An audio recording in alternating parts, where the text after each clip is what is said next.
You already know what needs to be done. The task is sitting there, waiting. You can see it clearly. You may even understand why it matters. But instead of moving, you remain still. This is the strange gap between knowing and doing. We often call that gap laziness, weakness, or a lack of discipline. But the real experience is more complicated. The task has not changed. What changes is how heavy it begins to feel inside the mind. And the longer you stare at it without beginning, the easier comfort becomes to choose. The mind does not judge only whether a goal is important. It also reacts to how much effort, discomfort, or uncertainty seems to come first.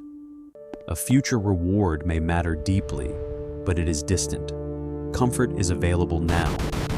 The first obstacle may be small, yet the mind can enlarge it before you even touch it.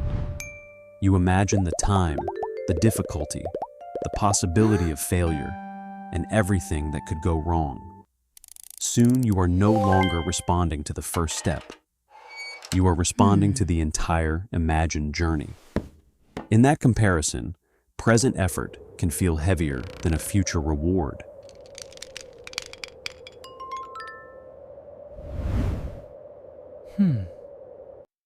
This is why an ordinary task can begin to feel like a wall. The mind combines every unfinished part into one enormous burden. Instead of seeing one action, you see the whole project. Instead of seeing today, you see every difficult day that may follow. The more unfinished tasks collect, the less clear the entrance becomes. You may try to force yourself forward, but force alone does not tell you where to begin. When the task is represented as one solid block, resistance increases. The problem is not always that you are incapable of doing the work. Sometimes the problem is that your mind is trying to carry all of it at once. Then motivation appears. For a moment, everything feels possible. Energy rises, the task becomes lighter, and progress begins. But motivation is a temporary state. It can be influenced by sleep, mood, stress, excitement, and the environment around you. When that feeling fades, the work remains. Past failures return to your attention. You remember the times you stopped, delayed, or did not finish. Perfectionism may make the first action even harder. You erase, restart, and wait for the perfect beginning. But every restart can become another form of avoidance. Eventually, the same pattern repeats. Think about the task, feel resistance, wait for motivation, and return to the beginning. Discipline becomes more possible when the beginning becomes smaller. You do not need to move the whole wall.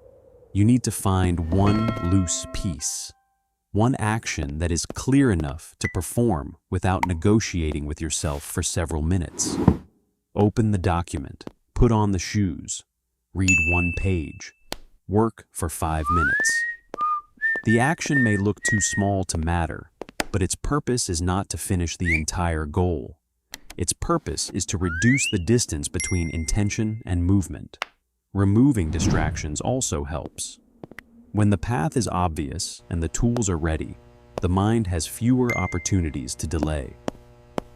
One completed action creates evidence that movement is possible.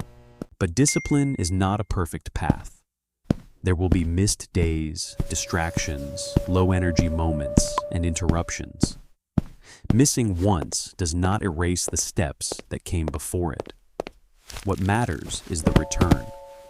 When you come back to the path, you strengthen the connection between the situation and the action. Repetition makes the route more familiar. The action may still require effort, but it no longer feels completely unknown. Over time, you depend less on a sudden burst of motivation and more on a pattern you have practiced. Discipline does not mean that discomfort disappears. It means discomfort is no longer allowed to make every decision. And when the same action is repeated often enough, discipline begins to become something even more automatic, a habit.